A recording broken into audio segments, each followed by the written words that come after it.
Welcome back to Sports Around the Bar, your weekly sports talk show. I'm Jake, your bartender, and I'm joined, as always, by Drew here on Center Stool. And Drew, the AAF's here, man. I wasn't sure what we were going to get, but I thought that game was I thought both of the games that I watched were pretty good yesterday. I mean, I was surprised. I thought it was going to be like bad high school football there for a while because these guys haven't been together very long.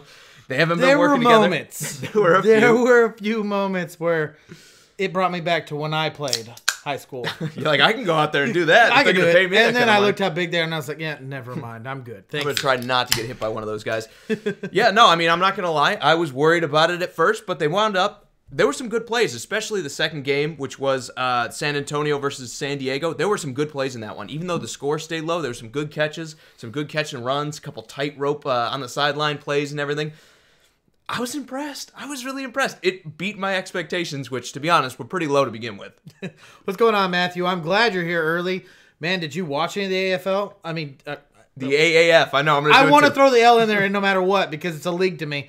I mean, did you watch any of it, man? I mean, did it grab anyone else's attention? A lot of people that I talked to are very 50-50 about it. People watched it and loved it. People are like, I don't want to look at it until the NFL starts as far as football goes. Hey, they had over 3 million viewers. They beat out NBA in the ratings for it. I'm not saying it's going to happen every week, but it's still a pretty impressive milestone that they beat the second biggest sport. It just shows you America still loves its football, man. I mean, do you see that continuing? Or do you think the ratings are going to drop off a little bit? Do you think there's people that are like, I'm good? Because I'm not going to lie, when I turned on the Orlando game, which is the one I watched first, the stands were almost empty. I mean, maybe it was because of the weather. It started raining afterward. Maybe people checked the forecast. They're like, I'm not going out there for that crap. But when I saw it, I was like, this league's dead. You know what? To be honest with you, I think it's going to stick around. I think it really matters what the XFL does, and the other one that's coming up, I can't remember exactly what it's called. Well, it's the XFL, and then we already have the AAF. I don't know if there's a third one. There is a third one, yeah, but I don't know. I can't remember how big it's going to be. What's going on, Jerry? Good to see you too, Nathan. And Matthew said he's not. He's fairly busy, and he's looking at college sports. Okay. Look, it looked to me, at the best of times, it looked to me like good college football. Maybe not quite Alabama versus Clemson, but it looked like good college football when I was watching it. And then at times, it also looked like bad college football. Like I was watching someone play out of the Mountain West or something like that. What's going on, No Nathan? offense to Mountain West fans, but you know it's true. What's going on, Nathan? So you think the ratings will drop? Man, there's no doubt about it. There's always going to be that first exciting feel about it, and then it kind of just dies off a little bit. But the question is, how far do they fall? The true football fans can probably find some enjoyment out of this. The question is, how do they keep adding excitement to these games? I don't know. And like I said, maybe it's a market thing where San Antonio, I said, Orlando was pretty much empty, but San Antonio was packed. When I saw that stadium with everyone in there, I was like, this looks like a real NFL game. There were a few open seats, but for the most part, like they filled up the double decks. That I guess Texas still loves its football too because they had that stadium rocking. What's going on, Richard? Well, I'm sure they found a lot more people around Texas to fill up their roster than they did in probably other places. Do you think that's it? Yeah, I don't know. Absolutely, man. Texas is huge about their football. I mean, I know they love their football. San Antonio's been ready to get a pro football team for a long time. I get this is still second best, but they didn't act like it, man. They came out, they showed up, and it was, I'm not going to say loud, but there were a lot of people there, and I was actually kind of surprised, and that no doubt was the better game of the two. Orlando showed up, and they just, with Steve Spurrier, whooped Atlanta, who I picked because I thought Aaron Murray looked a lot better than that. Let me just say Aaron Murray looked like butt. I can't sugarcoat it. He looked terrible. I mean, everything about that Steve Spurrier coach team, the old ball coach had coached him up before this game because they looked 100% superior. Offense, defense, special teams. I mean, there were muffed punts here. When I was watching that game, I was like, this. If every game is like this, they're going to be in trouble. I know everyone's looking at that video that's going out there, and it's getting the quarterback getting lit up. Oh, he's not going to be able to stick around. It's not going to work out. Man, this is what football used to be. Quit being such darn cream puffs. Quit caring about a guy that's making more money than you getting hit hard. This is what he's meant to do. Now, when Bergovici got hit like that, the helmet came off mid-fall, and his head... No, hear me out. I get it, but when the helmet came off and then his unprotected head slapped the back of the turf like that, I was like, he's in trouble. But he got right back up. I really did think they were going to sit there and pull him off and be like, you're concussed. There's no way you're not. But he played the rest of the game. I'm not saying they did well on offense, but he stuck in there. He kind of hung around. He made some good plays himself. I'm not going to say he was great. He threw a couple interceptions as well, but I don't know, man. You're right. The hits are an important part of this sport. I think the hit, if they can keep this going, they're going to build a niche market of people that love seeing those hard-hitting defensive plays. They like seeing people get popped on some of these tackles. If they can leave that in the game and not get sued, I think it's going to be great. The problem is, I think eventually the lawsuits kind of start creeping in, like with the NFL. Jerry, I'm also big about the big hits because it is definitely lacking in the NFL, which I get why they do it. They're bigger, price tags on these guys' heads, but it's kind of nice to see the big hits back. Matthew's also agreeing with us. And Nathan, if you just Google AAF big hit on quarterback, you'll find it, man. It was Mike Bergovici everywhere. from San Diego Fleet. It's still tough to say these names, man, but San Diego's quarterback was the one that took the hit right at the beginning of the game, and it set the tone. I'm not going to lie. When I watched that one, after having watched Orlando, because I DVR'd that one, I was like, this one's for real. I was like, I'm ready to watch this game. I either thought it was going to be San Antonio just blowing them out, or it was going to be a close game, because as soon as I saw that hit, I was like, these guys are ready to play. And my last little note to it, everyone's talking about the guy, Terrence Garvin. I mean, this guy has been a journeyman in the NFL, but look at him finally shine somewhere and get a little bit of highlight to him. I mean, 10 tackles, a couple of them for losses, 2 interceptions, 1 for a pick 6. I mean, does this guy deserve a chance back in the NFL somewhere? Good to see you too, Thomas. Welcome in from Columbus. And yeah, I think if he keeps performing, you can't sit there and base it on one game, but if he has a solid season here, there's no reason he's going to wind up on at least somebody's 90-man roster going into preseason. There's going to be a chance for him to go compete for a job. Do I think he gets it? Well, let me just say the NFL level, they're not playing quite there yet. Yeah, so I don't know. But he's definitely going to get a look. And if nothing else, this league gives these other guys more chances in the NFL. But you're talking about a chance for a guy going and being a special teams captain or special teams player. I mean, why wouldn't you want something like that? Mark says he's old school football, bloody defensive players. Well, I think Mike Bergovici's brain was bloody on that one because I'm pretty sure that concussion might have killed him. I honestly, when he got hit and the helmet came off and then I saw his head hit the turf, I was like, this is not the way you want to start the season because I thought he was going to be hurt. I really did. But he got back up. Props to him. Dude's a warrior. That's all I can say. Yeah, it was. Yeah. Now, San Antonio was a better game. It was a defensive struggle. It wound up being 6-6 for most of the game until San Antonio wound up punching a touchdown in the end zone with a running play to the right, I believe. But it wasn't exactly an explosive game, but there were enough plays in it that I was entertained all the way through. It wasn't like the Super Bowl where I was like, these teams should be doing better. Or I was expecting there to be a lot of offense and there wasn't. So even though it was 6-6, I was entertained all the way through. I don't know about you. No, it definitely was. The defense struggle, maybe kind of like a Super Bowl-esque kind of game. Obviously not with the high-flying names like you did. I think Lindley might have thrown up the video up there that hit. Not 100% sure. Careful when you go into YouTube. Never know what you can get there. Yeah. Nathan also said the Titans need everybody. I think he's throwing a jab at me saying we could use some of these players. Well, there's a couple Titans running backs in this league. David Cobb and Bishop Sankey both spent time on the Titans, and both were picked up by the Titans in the draft. I think David Cobb might have been undrafted, but yeah, so not a lot of success from Tennessee players. I don't know why we bring those guys back, Nathan, but thanks for the offer. Well, I'm sure we'll keep our eye out for them. What about the Chiefs? Can they use a few of these guys? No, we're good. Thank you. Our roster's full. Well, anyway, guys, like I said, we're just going to talk about the first 2 games because the other game we didn't get a chance to sit down and watch it in total. So we want to do that. Maybe we're going to talk about it a little bit more, especially if they're better games. But I think it was a good start for the AAF. I think the first 2 games, even though one was a blowout, there was still some offense and everything. You get to see Steve Spurrier, and you're like, what? The old coach has still got it. Maybe he can wind up with a better job after this. And the other game was pretty close itself. So I don't know about you. I like the start for the AAF. Did you guys? I enjoyed it. The last game when you see Zach Sanchez getting that final pick to seal out the game. I mean, how isn't that feeling just like the NFL? Every other game ends kind of just on one of those big plays, defensive play, big offensive play. That game sealed it up with a defensive pick.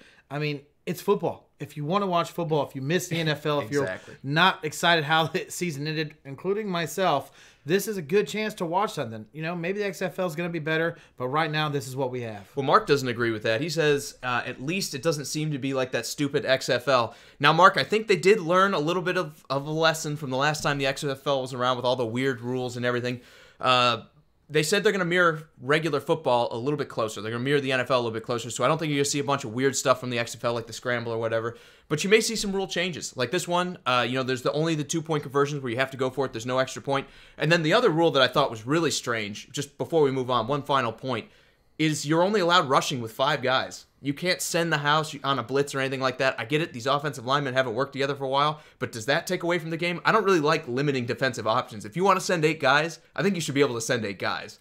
Maybe it's a rule they added in just for now because there's. Well, I hadn't heard about it until the show. Yeah. Well, of course, I haven't read the rule book. Of course, every time I've been watching, I'm learning what they can and cannot do. I'm like, oh, okay, that's what they can and cannot do. I'm like, no one's blitzing. What's going on here? Yeah, exactly. I mean, it's one of those things that maybe they had to for the health of the sport, and they've considered they've even said it might only be a 1 or a 2 season thing until they get like their legs under them or whatever. I'm not crazy about it. I'd like to see some pretty wild blitzes and see some guys get hit. I think that'd be fun too. But they're not going to do it. I guess I understand it. They want to put the best product out there. I'm just not a big fan of it. Nathan says he's been following Orlando from the beginning. He thinks they're going to be great and also likes the no kickoff rule. It speeds the game up, especially when I don't every like kickoff it in the NFL, though. I was going to say, especially when every kickout's like 80% of them are out of the back of the end zone anyway and with no return. I don't have a problem with them taking it out. The NFL's already basically taken it out, and they're just wasting that time. Yeah. I want to see the kickoff in the game. I want to see him move the kickoff back a little bit so we actually get some returns again. But if I have to pick between the two, I'm with Nathan. I think I'll just take the ball at the 25 and be done with it. Mark, I hope they improve it too, man, because I love football as well. And to be honest with you, man, I really hope one of these leagues can become a developmental league for the NFL. You know, get some of these players chances to develop a little bit different than college ball and get a chance to get in the pros and actually flourish there. Because as you can see throughout the history, there's a lot of players that can't go in the NFL right away, get pushed off into the Canadian League, and then come back and become Hall of Famers or whatever, or vice versa. And one more point. I mean, they don't have the same age restriction that the NFL does. So anyone from college can sit there and decide, yeah, exactly, one more. Anyone from college can sit there and decide that they want to play and make money right out of the gate, and they can do that. Do I see the top-tier guys doing that? No. But if I'm sitting there going to like a D2 school or something like that, maybe I'm going to go try to get paid. Maybe I'm going to go try to make 40, 50, 60 grand a year in this league and then show off my talents on a bigger stage because they're going to get national media coverage. It may not always be on CBS, but they're going to be on NFL Network. They're going to be on like CBS's sports channel, I think, the CBSSN or whatever it is. Way too many letters. But you're going to get a lot better exposure than I think some of these lower-end schools in college are. That's going to be an interesting decision going forward, and it'll be interesting to see how college football tries to react to that. Do they start paying everybody? Do they start trying to get more exposure to these lower schools and everything? I mean, what do you do? They got to do something. Might have to. Mark, he's a special teams coach, so he likes that part of the game. I agree. Don't get rid of kickoff. And he said, give us more football, man. I am right there with you. Absolutely. I just want good football. I'm not saying take the kickoff out of the game, but I don't like how the NFL's kind of neutered it, where everybody just lines up and 85 to 90% of the time it goes to the end zone. The guy waves it off. It's a fair catch. And we just wasted 30 to 45 seconds worth of airtime. They need to move it back so we can see a little bit of exciting play. Because how great is it when you see somebody run a kickoff back? Is it just that bad because then they go from a commercial, they kick the ball, and then they go to commercial again? Yeah, is that why it's so bad? It makes it worse. Absolutely makes it worse. I mean, because nowadays with the kind of technology we have, we want it now, and that is it's being held off from us. It's like, come on. No, I have to wait 2.5 minutes to watch football again. I get it. First world problems. I know I shouldn't be complaining about it, but man, just put that back in the game because it's some of the most electrifying plays in football. When your guy breaks off a kickoff return touchdown, everybody's standing up. It's always that big play that you start to see the opening. You're like, oh, there's no one around him. And then you're like, there's nobody by him, and he's gone. And I don't know, man. I really think the NFL hurt themselves by taking it out of the game. I know it's a dangerous play, but I think it's one that needs to be in the game. It is a dangerous game still. Michael wants to know what happens to the last chance you type schools. Oh, they're gone. I mean, that's going to be it. It's going to be hard to get those guys in that last chance opportunity, especially because college football changed their transfer program, where now you don't have to go to those schools before you can go off to another major program. A lot of guys are going to sit there and just bounce program to program to program and never have to go make their stops down at these D2 schools where everybody goes to play that year of the JUCO. To be honest with you, I think you'd be quite surprised. I think there's enough players out there that want to play this game, that love this sport, that just want to have a chance to do a tier above high school. I played high school football and then did not go any further than that. My growth completely stopped at 5'8", so I quit doing that. So it wasn't an option. It wasn't an option, but, some of these guys out there, they know they're not good enough for D1. I'd be quite surprised. I bet they're still going to be out there. I think they would surprise you and me that there's still players to fill up some of these rosters. I'm not going to say those programs are going away, but they're in trouble. I mean, it's not going to be the high-end football that we're used to seeing. I don't think you're going to see the undefeated seasons. If you haven't watched it, Last Chance at You on Netflix is a pretty good look at those colleges before these rules were in there, where players would have to go spend a year down at these minor colleges before they moved on. It's some interesting stuff if you care about it. I just gave Netflix a free plug, but there you go. Where's ours, Netflix? Exactly. Anyway, Drew, why don't we move on? The AAF, it's going to be exciting. I think we're going to talk about these other two games. We're going to watch them if they're stink fest. Maybe we'll skip this week. We'll talk about the action next week. But if there's anything to talk about, we'll probably talk about them again. Why don't we talk about the NFL coaches? Because there's 8 new coaches in the NFL. I want to talk about these new regimes, and I want to grade this out. Yeah, definitely. It's all been now set in stone for these 8 new teams, and they're all trying to find their coordinators or found them. And everyone's kind of just giving their opinion about it, and I felt like we should too. We also want to hear what your guys' opinion, man. Remember to like, share, comment, add your friends into the conversation. Let's talk about these NFL coaches' hirings. And one more thing. Mike Davis in the comments said you have to expect more expansion as well, which will require more talent, regardless of talent levels. I agree with you, Mike. I think the more teams they bring in, it's going to hurt the college game, especially in the mid-tier to lower-tier colleges, because these guys are going to have options. And competition always brings out the best in people. I think it's good. I think we're going to finally see some changes from the NCAA that we've been waiting to see. Right. And Mark saying he lives in Rockford, Illinois, saying he's a coach of an indoor football league, guys who didn't get a chance out of high school. That's what I'm saying, man. I think there's going to be plenty of people. Well, it might not be the quality that you want to see. Well, let me ask you this, Mark. Do you think it's going to affect your teams? Or do you think some of these guys might have a chance to move on to another program or move on somewhere else? I get they're not maybe going to college. Do you think they have a chance of walking onto one of these teams and making an impact? Is that going to impact your profession at all? Well, I think I don't think that at all. I actually think it gives these guys an opportunity to actually get developed by good coaches into a situation. All these people, they're kids. They're kids coming out of high school, coming out of college. They're not grown men yet. They're still developing and learning their bodies. And if they don't get a good opportunity to be coached properly and learn the game properly, then it stunts them. So maybe more doors that are opened up to them, it makes them better players. You don't know. There could be someone out of nowhere coming out of high school who didn't go into college, gets a chance in the AAF, and then someone out of nowhere comes in the NFL and becomes a Hall of Famer. I would not surprise me by the time that I die that I see something like that happen. It'd be interesting. If they're going to survive, I think they need to keep bringing in the best level talent they can. The game needs to stay exciting, and it needs to stay even. I don't think you could have games like Orlando versus Atlanta all the time and keep people's attention. But if they keep these games close, I think it's going to be good.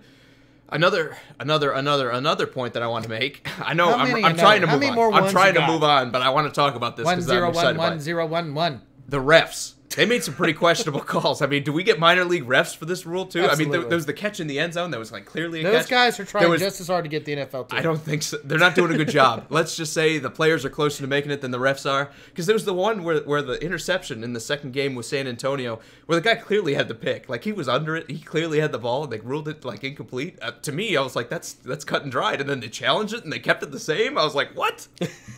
So I get it. We got minor league players here. We also have minor league refs. I wonder how that's going to look going forward.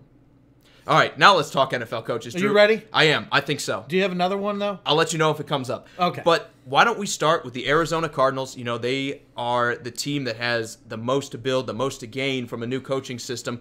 Why don't we grade out what they have, and why don't you tell them exactly who's on the coaching staff and everything? Yeah, definitely. Obviously, everyone knows that Cliff Kingsbury is the head coach now. Kingsbury is the head new coach now.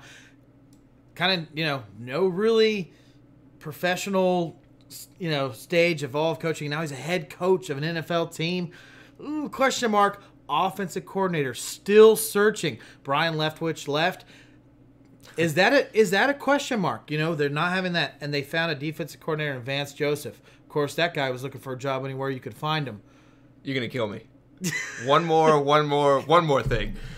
Mark says it will bring more guys out because they know there's more of an opportunity now. I asked the question. I didn't think it was right to not get the answer. I agree with you, Mark. I think more opportunity is always a great thing when it comes to any level of football. Because, we love this game. There's a lot of guys that wish they could do it for a living that don't always get that chance, especially with only one league active once you get out of college where you don't get paid in anyway. So I think the more leagues, the better.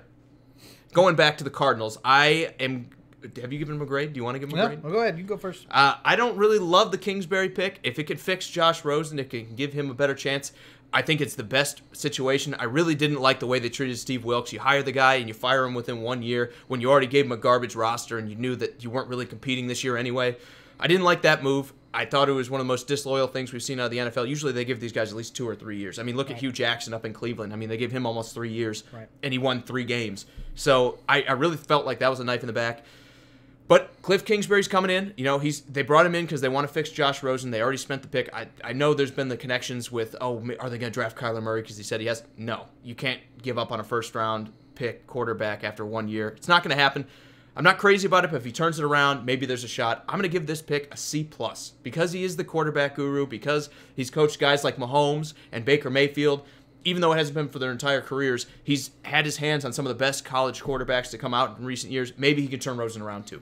I'm going to go ahead and give it a C-. And the only reason I'm going to give it that high is because of what you just said. He's had his hands on some good quarterbacks, kind of know what he's looking for when he says it, you know, what he wants out of a quarterback out of his team. Problem is, no offensive coordinator. Now, it's been said he's probably going to be calling some of the offensive plays, if not all of it, but you still need that guy to take over that coordinator spot. And if you haven't found him just yet and you've been hired for a little bit, there's some question marks. And I don't mind the Vance Joseph hiring. He needed a job somewhere. He's obviously got tons of coaching experience. He obviously knows how to run a really good defense. You got some good players down there in Arizona, but I just don't know about Kingsbury being a great head coach right now. Maybe he should have been an offensive coordinator first before head coach. That's what I think. C-. You're going to have to indulge me one more time because the comments are still on the AAF, Drew. I'm sorry. But Jerry said the refs need help, and, man, I could not agree with you more. It was subpar play, and then Mark has a solution. He says the refs need to start getting fined. I don't know if that's the answer, Mark, and the reason I'll say that is because you can't have a guy scared to make a call because he's worried about fines. I don't think you can find the refs because at that point the flag will stay in their pocket more often than not, and you'll get calls like the Saints and the Rams where the guy just doesn't throw a flag. I just don't think you can do it. I think you got to stay away from it. I get it; they're terrible. It's a coaching opportunity, right? I mean, you're a high school or you're a indoor football coach. You know about these opportunities. Hopefully, it's just week one, and we're gonna get over these week one jitters. The refs will be better moving forward, right? All right, back to NFL. Nate says Josh Rosen forgot how to play football. Didn't he get cut already? You know, look, I'm not going to say struggled. he forgot. He struggled. It wasn't fantastic at UCLA either. I mean, he did a lot with a little at UCLA, but let's not pretend like he was Andrew Luck, where everyone's like, man, this kid's fantastic. I thought he was the most pro-ready quarterback. He didn't look like it, but at some point you have to look at his weapons too. I mean, when you're going in there and 36-year-old Larry Fitzgerald's the best you got, and you got a running back in David Johnson who's clearly regressed. I mean, he's not put up the same Maybe it's the offensive line. Yeah, bad offensive line. I mean, there's no positive on that side of the ball that you can sit there and say Josh Rosen should have done better. And I don't think you can hold too much against him. As for cutting him, if they did, I'll take him in Tennessee. I know I say that a lot, but I mean, I'll give him a shot to compete with Marcus at this point. All right, one more. Feel free. Mike says, we get penalized for not doing our job efficiently, right? So there has to be some sort of accountability. I agree, but you can't scare them off. Error is all I got to say. It's human error. It's part of the game. You don't have robots out there. Nothing's going to be perfect. I know you're a huge baseball guy. I was going to say, what about strike zones? You've seen it where I've seen umps where it's like you're gonna die on the way home. You are literally going to die on the way home. Armando Galarraga comes to mind where he threw the perfect game. The guy was out by a mile, and they still called him safe and wrecked it on the final out of the game. There's always human error in sports. You have to accept it until it gets to the point where you're like, this is getting a little fishy and starting to look one-sided. But I don't feel like these were. I feel like they were bad calls. I don't feel like they were trying to keep these games alive or anything like that. I feel like the refs just made some mistakes, and hopefully, like I said, it's week one. They're not used to being on national TV, maybe. Maybe it gets better. We hope. Back to NFL, though. Let's try to stay focused here. Are you sure? Yes. Because if a comment comes, I'm going to read it. Green Bay, Drew. Go ahead. Matt LaFleur is the head coach. Questionable hire? I think so. Offensive coordinator, Nathaniel Hackett. And defensive coordinator, Mike Pennant. Well, I mean, you're going to see Aaron Rodgers call a lot of this offense. I think him and Matt LaFleur are going to work pretty much hand in hand and decide what they're actually going to do here. I don't hate the hire, actually. I mean, I'm a Tennessee fan myself, so if I haven't said it like 28 times this episode, I do like the Titans. Matt LaFleur was our offensive coordinator beforehand, and he made the best of a bad situation, losing guys like Delaney Walker, working with a subpar quarterback like Marcus Mariota, and not too many real weapons on offense, especially once Delaney went out. They still won some games based on his creativity, based on his scheme. There were some times where Blaine Gabbert was in the game, and they still managed to grab a win against like Houston, because they just ran some interesting plays. I like it. I think if he can get a great quarterback in Rodgers and put a couple weapons on this team, I think he's going to do just fine. Nate must be a Packers fan. I hope it works out for you, man. I mean, you're talking about hiring a guy that was an offensive coordinator who ran the 28th ranked offense of last year in the NFL. Do you give that guy a head coaching position? I get what you're saying. He ran some great plays that made you win a game, but you didn't win enough games because you didn't make it to the playoffs. So this guy has no real true coaching ability beyond being a coordinator of a literally below average offensive scheme. So when you give it to him, you are relying heavily on Aaron Rodgers. This team is fully on Aaron Rodgers. As much as he's getting the position as head coach, I think Aaron Rodgers' team as a head coach, and that's how you got to look at it. I do like the Mike Pennant hire as a defensive coordinator. I think that kind of saves it. I'm going to go ahead and give this a C. I'm going to give it a B. And the reason I'm going to go in on top of Matt LaFleur and everything, I like that signing, and he's also in this era of gurus where everyone wants to get that new young coach and they want to get the fresh mind out in the field. I think he's still the number one candidate. He was that guy before it was cool, and, well, maybe not quite before it was cool. I mean, that was McVay himself, but he learned from McVay. You know, he spent time with Kyle Shanahan. If there were two offensive minds I wanted to be with outside of maybe Andy Reid, I think those two guys are them. So I really do like the signing. I think it'll go better in Green Bay than it did here, and there's a reason that Green Bay gave him the look even after the Titans ranked 28th in offense this year. Yeah, and don't get me wrong, I got nothing against the guy. He might do well out there with Aaron Rodgers. It's just it's questionable when you look at 28th to a head coach. I understand that, but let me say this. I wish he would have stayed in Nashville. By the way, I was ranked 33rd, and I did not get a head coaching spot. Not even a call. I know. I don't understand what happened. Moving on, let's talk Tampa Bay, though. Another team near and dear to my heart. If I had to pick an NFC team, it would probably be the Tampa Bay Buccaneers. I don't like to say that very often because they've been down at the bottom of the pile for a long time. Record that. Yeah, exactly. What do you think about them bringing on an experienced head coach in this situation? I love every hire about this. Okay. I love the head coaching in Bruce Arians. I love the offensive coordinator in Brian Leftwich, who only had 1 year, maybe, a half a year of calling offensive plays, and the defensive coordinator in Todd Bowles. I like all these hires. I just can't give it an A, but I give it a B+ because I think it's the right way to go for the Buccaneers. And Mike also says he can't believe they went with Matt LaFleur, and he sees it as a bad move, and he's giving them a D. D might be a little harsh. I mean, especially if you're looking at all the other guys, like I said, bringing in Pettin to play the D coordinator there. I don't think I can give it a D hiring. I still like it. I'm going to give it a B. Like I said, I wish he would have stayed put in Nashville. You're going to meet us in the middle? Yep. Going forward to the Buccaneers, I mean, I'm not crazy about the Bruce Arians hiring. And the reason I say that is because the offense was pretty much figured out. I get it. You couldn't run, but you had a bad offensive line. You had no running back. So, of course, you couldn't run the ball. You're still third in passing. You were showing up and competing with teams like the Saints and the Eagles in the passing game. You had that part of the ball figured out. So you're going to fire your offensive coach that's got that part figured out, and you're going to hire another offensive coach to change up all the language and everything else with Jameis Winston.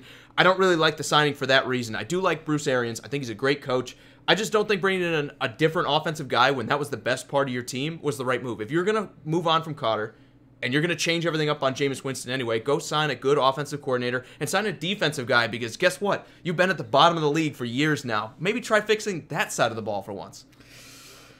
Maybe that's what Todd Bowles is there for. And I like that signing. I do like the D coordinator signing in Todd Bowles. He doesn't have to control the whole entire locker room. He only has to pay attention to one half of it because we all know he struggled trying to control a huge locker room. Specifically Robbie Anderson in the defense. And he could not do it.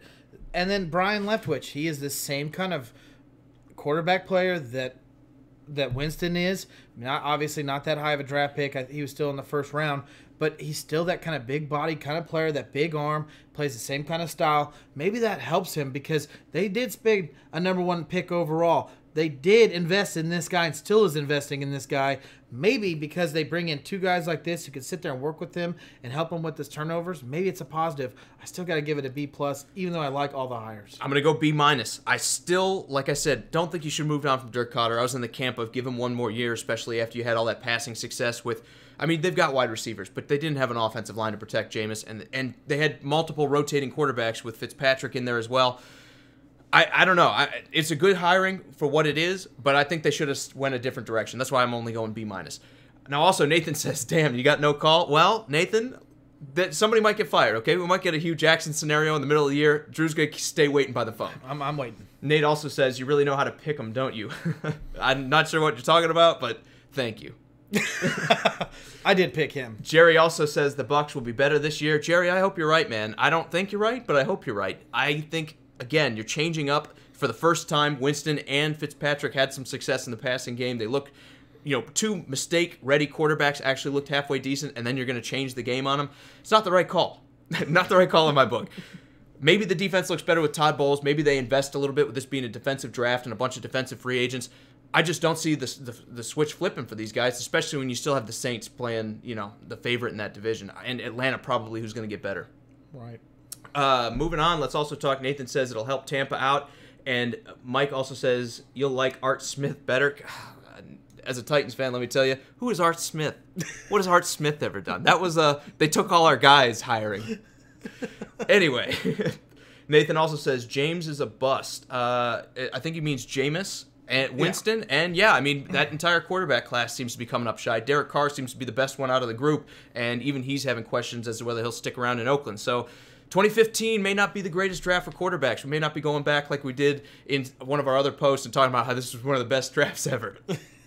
And Matthew also says his Vikings need to get their stuff together. I agree, Matthew. They have the roster. I'm not sure what happened. Oh, he said, you know how to pick him, the Bucs being your second best team. Oh, or second favorite team, I mean. Yeah, I know, Nate. It's tough. It's tough being me, but I figure somebody's got to root for the losers, so I'll just take one for the team. It's funny because he's in the closet. He's still a Cleveland Browns fan. I don't understand why he's talking about any other team. Well, maybe if they win the Super Bowl. That was a joke. I don't switch teams. But anyway, Nate also says, Matthew, they can struggle for a while now. I'm not sure who he's talking about there. That's okay. We'll move on. And Michael Davis said he's going to be a baller. I think he's still talking about Art Smith. Maybe this is the best hiring I've never heard of. I mean, I didn't know a lot about him beforehand. I mean, I've read up on him. I'm still not entirely impressed. But he's one of those guys who's like, look, he's done a great job for years. Well, then why hasn't he got a job before this?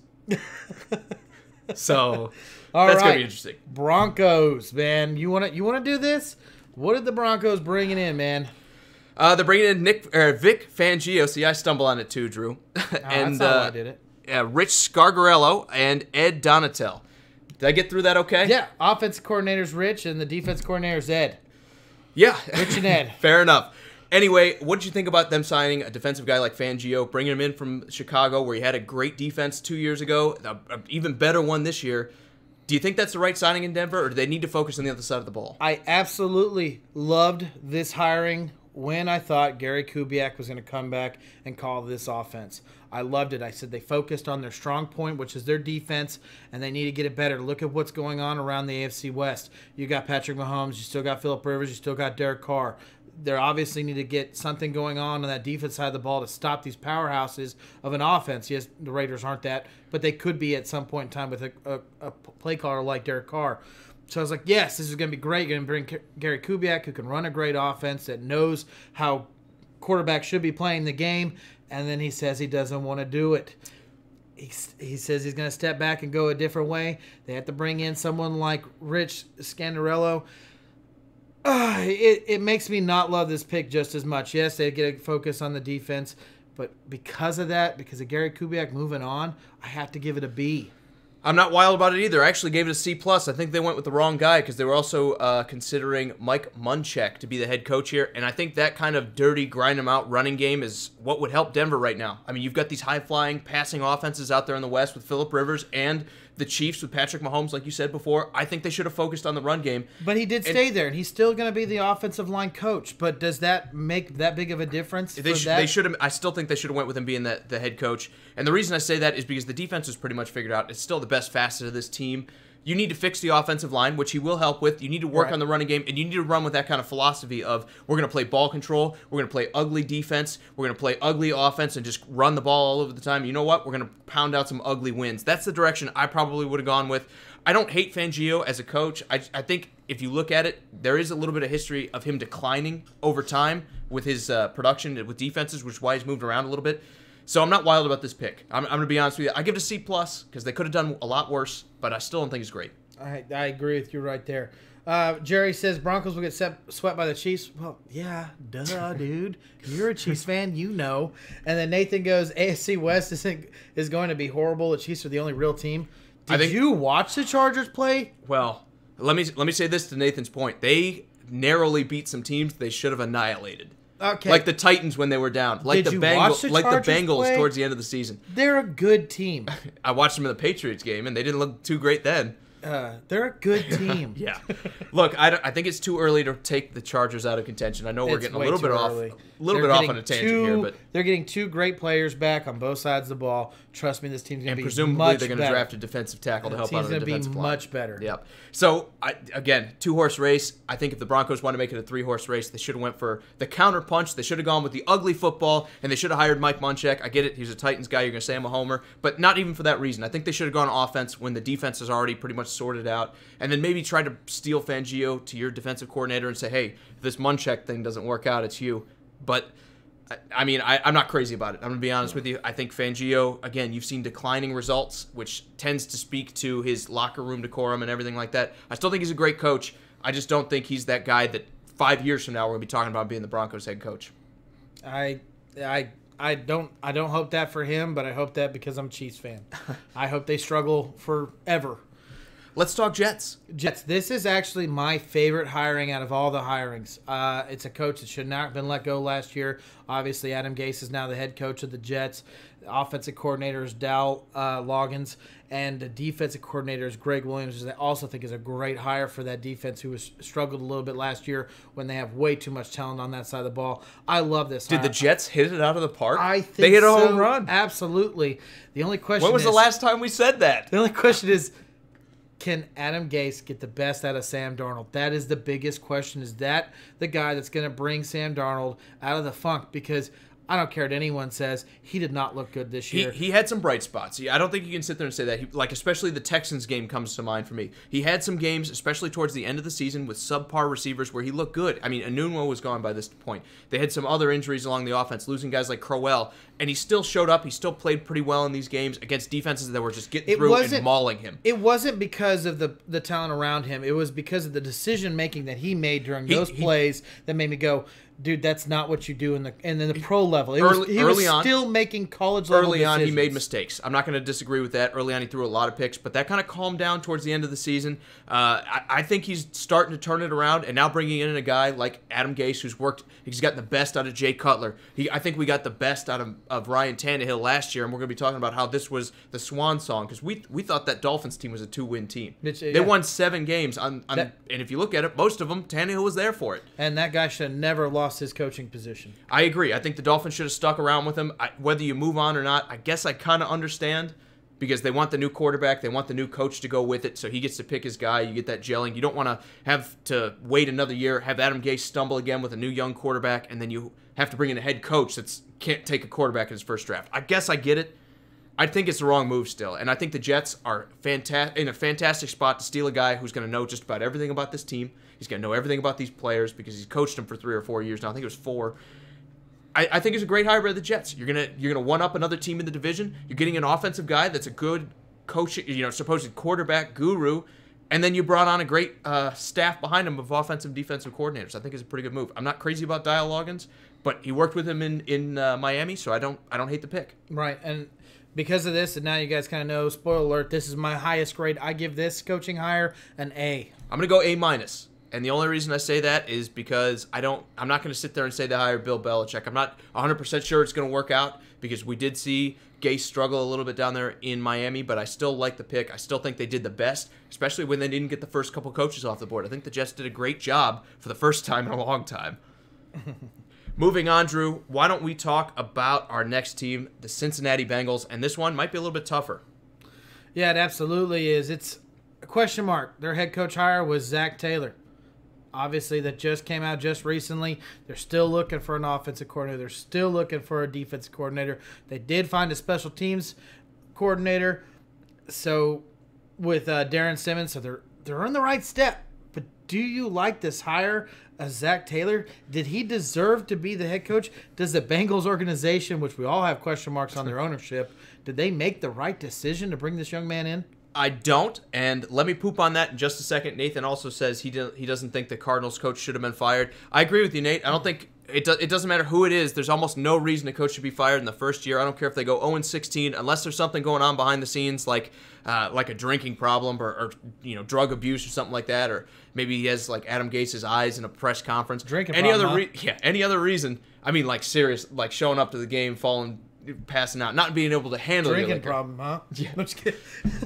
I don't think they should have fired their coach out there in Arizona, and that's kind of the reason I poo-pooed on this a little bit. I don't think it was a great move bringing in Kingsbury when you already had a new head coach just a year ago.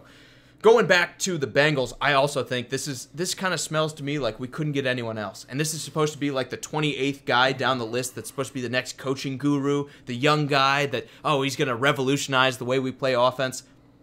I just think you're a little late to the party here. You should have hired Matt LaFleur if that's what you wanted. Yeah. You should have hired anyone else. You could have hired McVay 2 years ago if that's what you wanted. It's like they're getting like the 8th best guy and expecting to get the same results as the number 1 offensive mind in the game or whatever you want to call it. I think they were late to the party, and I think the Bengals were too conservative for their own good yet again. Jerry says Bengals, loyal fans, loyal ownership, and horrible team. They need a miracle. Well, they didn't find one in Zach Taylor unless he is a miracle of himself. I don't know. Maybe the bar is low, which is one good thing I'll say. I don't think anyone's expecting him to go right in and turn this team into a playoff team overnight, especially with the way the Ravens and the Browns are starting to look. But then again, I don't know. We've seen similar situations. They were very loyal to Marvin Lewis, but does that loyalty carry over to the next guy? I don't know. I really don't. I think it'll be interesting to see whether the Bengals stick with this guy long term, especially if they struggle early on. Just catch up on some of the comments. Bees, I'm glad you could join us. We talked about the AAF earlier and we're not going back. We can't go back. We went back about 38 times. Yeah, we're not doing that. I'm glad to see you guys wanted to talk about it too. And Sharif, glad you joined us. I do have one question for you, and it does have to do with that. Does Texas fill stadiums up because they love football that much? We just want to know. Let us know because we know you're from Houston. If you watch the San Antonio game, man, it was packed. Absolutely great showing for the AAF, and then you compare it to the Orlando side where they had like half of a sideline on the lower bowl, like sort of full, and that's about it. Yeah, I mean, Texas did a great job of that. I also think it's funny that Sharif's Bengals senses were tingling. As soon as we started talking about him, he showed up. So, great timing, Sharif. You get to crap on this pick just like we do.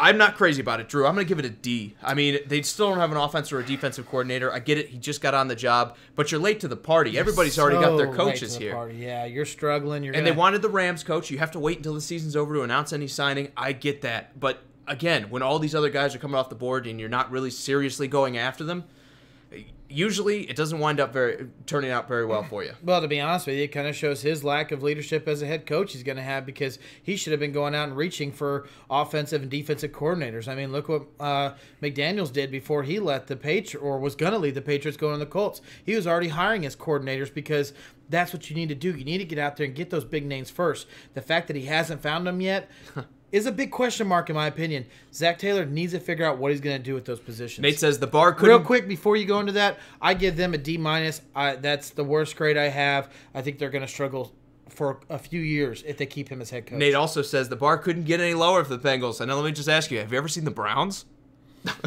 I don't know, man. I'm kind of there with you. Again, he's going to have low expectations, but then again, how long are you going to tolerate a guy that's struggling and doesn't seem to turn things around? Even the Bengals have run out of patience with Marvin Lewis, right?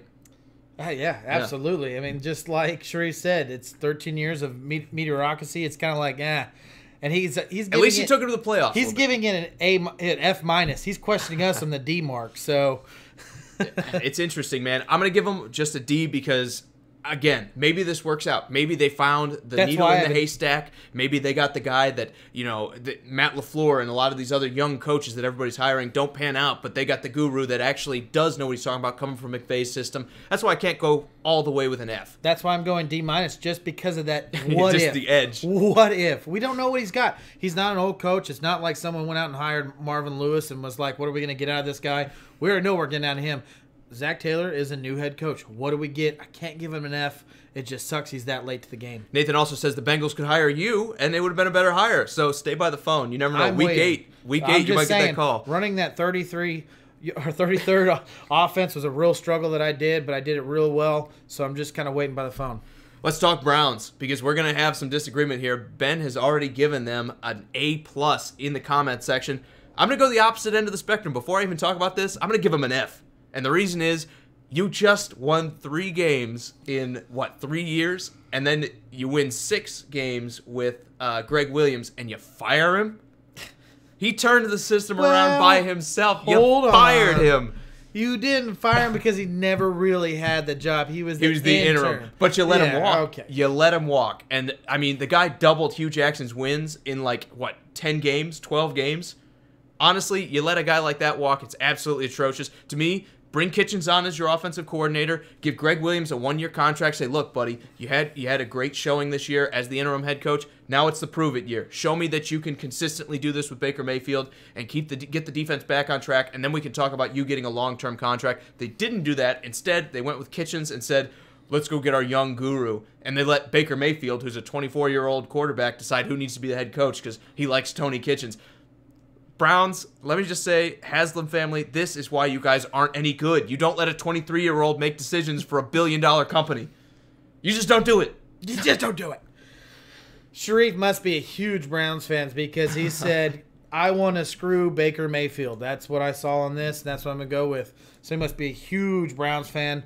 Man, when I look at this hiring, there's question marks all around it. I mean, Freddie Kitchens, your special teams offensive or special teams coordinator, come on. Really? Is he the guy that helped? Greg Williams is the guy standing in front of the whole entire team. He's the one that's making these guys go, okay, we can win some of these games now. We got someone that believes in us, not Hugh Jackson no more, who's just kind of just a dud in the locker room. The only reason I don't really give this an F is because I like the Steve Wilkes hired defensive coordinator. You do got Todd Monken as the offensive coordinator. Don't really know what we're going to get from him just yet, but I do like the Steve Wilkes. I give it a D+ because I think Steve Wilkes can help that defense not lose any of what it already had. Yeah, I mean, I do like the Steve Wilkes hire, and maybe it'll make me shift off my F grade, but then I look at Greg Williams and the way he's kind of turned defenses around in the past. You already had the defensive mind. You could have just left him at head coach, and everyone wants to say, oh, well, Baker Mayfield got better under Tony Kitchens. He did. Marginally better, but he also looked pretty good at the beginning part of the season too. He was impressing pretty much all the way through. You could have kept Kitchens as your offensive coordinator, said, look, it's not your time yet. If it doesn't work out with Greg Williams, it'll be you next. You could have made this decision next offseason as well. I really think they bungled it. They absolutely fumbled the ball here. I couldn't be more critical of the Browns. I mean, just when things were starting to look up for me with this organization, they go and do this, and I'm like, classic Cleveland move. Can't wait to see you guys down at the bottom of that division again. Sharif says, hell, Browns should have hired Mike Martz from San Antonio Fleet. Man, he let me down. I would have taken that pick too. Honestly, I would have taken that pick. I don't know. He let me down. Yeah, I know. It was a rough loss this weekend. He let me down because I thought he was the reason why they would win. His offense looks like it just cannot figure out itself. And he also says, I didn't say that he said, I didn't say I want to Mayfield is a phony. Yes, you did. I saw screw Baker Mayfield. So that's what I'm going to go with. Here's a wild prediction. Ben also has the Browns winning the division next year. It's bold. I like it. Maybe if they get a top-end pass rusher out of this draft and pair with Myles Garrett, they can. But honestly, the defense was only 24th last year. They weren't as good as they should have been on paper because they're not as deep as they need to be on the defensive line. I don't think so. I don't think the Browns are going to be able to beat the Ravens. I think the Steelers are going to look better than everyone thinks, too. Maybe they beat the Bengals because both of these teams really seem to be floundering right now. As much as I'd like to see the Browns win the division, I just believe in Tomlin, and Harbaugh is a better head coach than Kitchens is, and I think that they can get a better system going where Kitchens is going to struggle. Not to mention there's growing pains. Every time you change coaches, especially when you get a first-time head coach who hasn't been in the job, there's usually that period where he's still trying to figure things out. You're going to see mismanaged timeouts. You're going to see mismanaged calls, mismanaged personnel, and those kind of things add up, and they can cost you games in the NFL. Shots were fired. By who? What do we got here? Sharif. He said, yeah, and the Lions will go 12-4 and sweep the Bears. I think he's just trying to poke somebody's feelings I think shots were fired. Well, let me also take a beer bet saying that's not going to happen because I don't think the Lions are going 12 anything unless we're talking about 12 losses next year. The Steelers aren't very good, Sharif, but you cannot. I think last time you talked about it, you said fire Tomlin. You cannot fire Tomlin, man. You can't do it. He's a good head coach. The Steelers have some departures as well. Look at those personalities he had to deal with. Look at Bell, Brown, Roethlisberger. Those guys are all huge personalities. Every head coach, I don't even care if it was Belichick, he wouldn't have those guys. He would have cut them.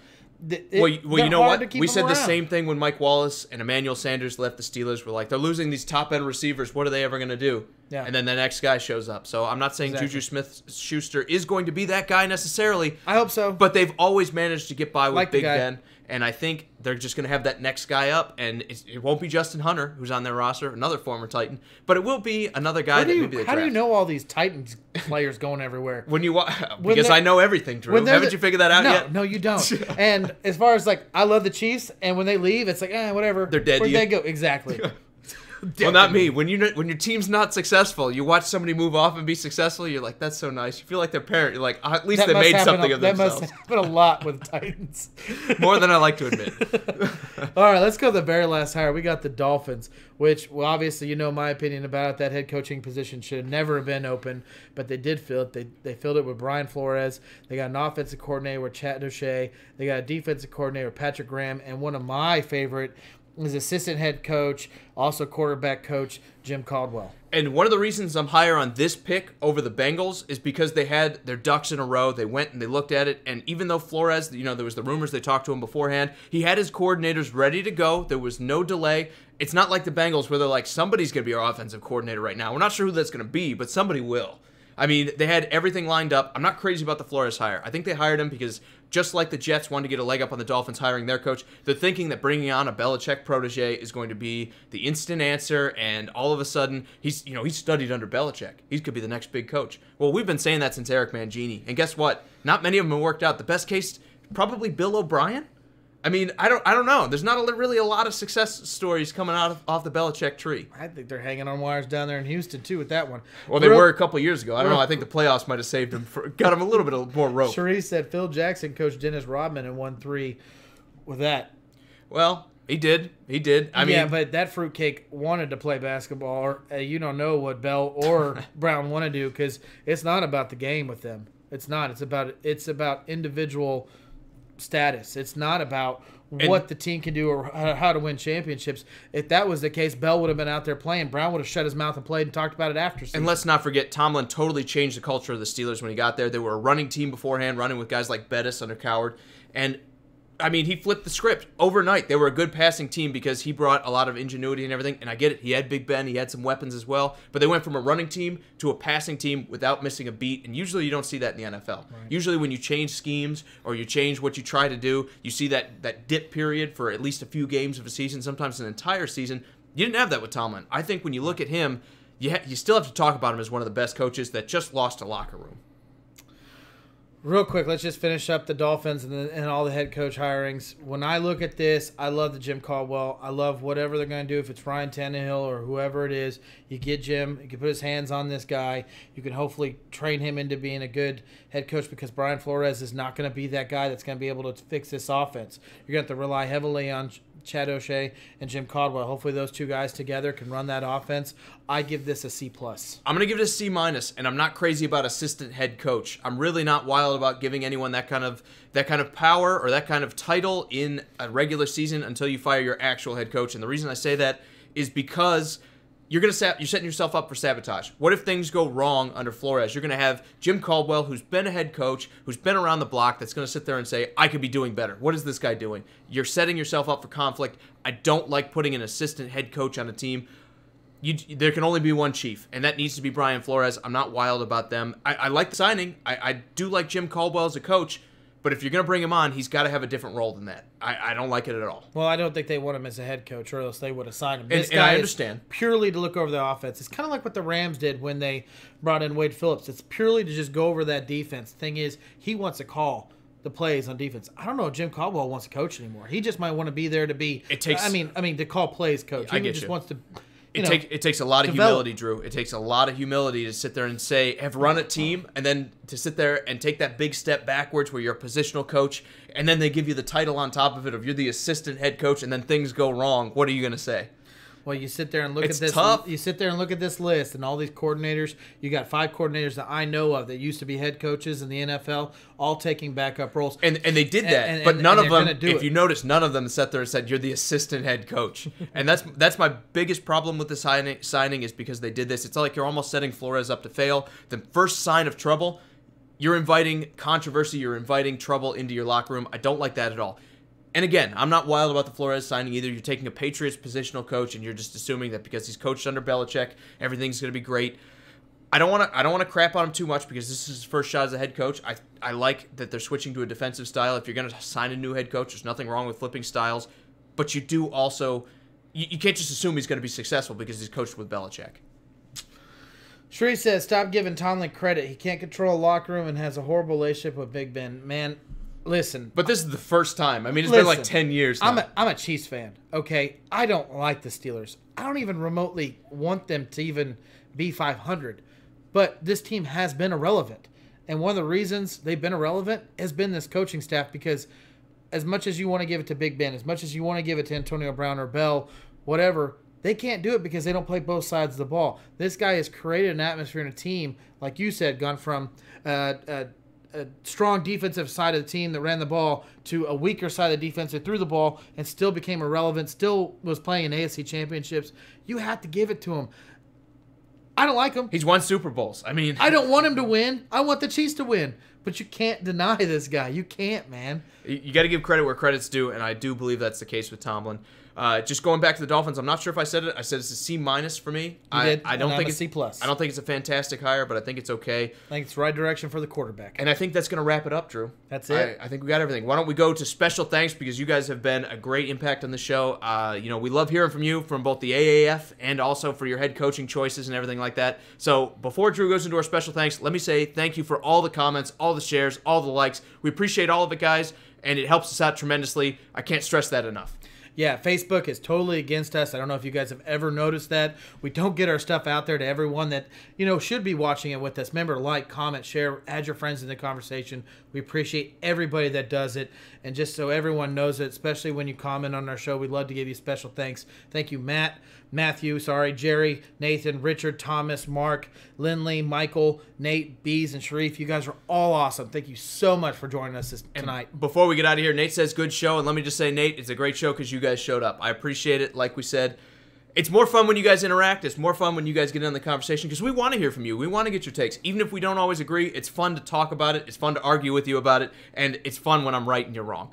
Anyway, for Sports Around the Bar, I'm Jake, your bartender. This is Drew, and it's great when you're right and you agree with me. We will catch you guys next time. See ya. Now don't move. I got like 8 of these to shut off.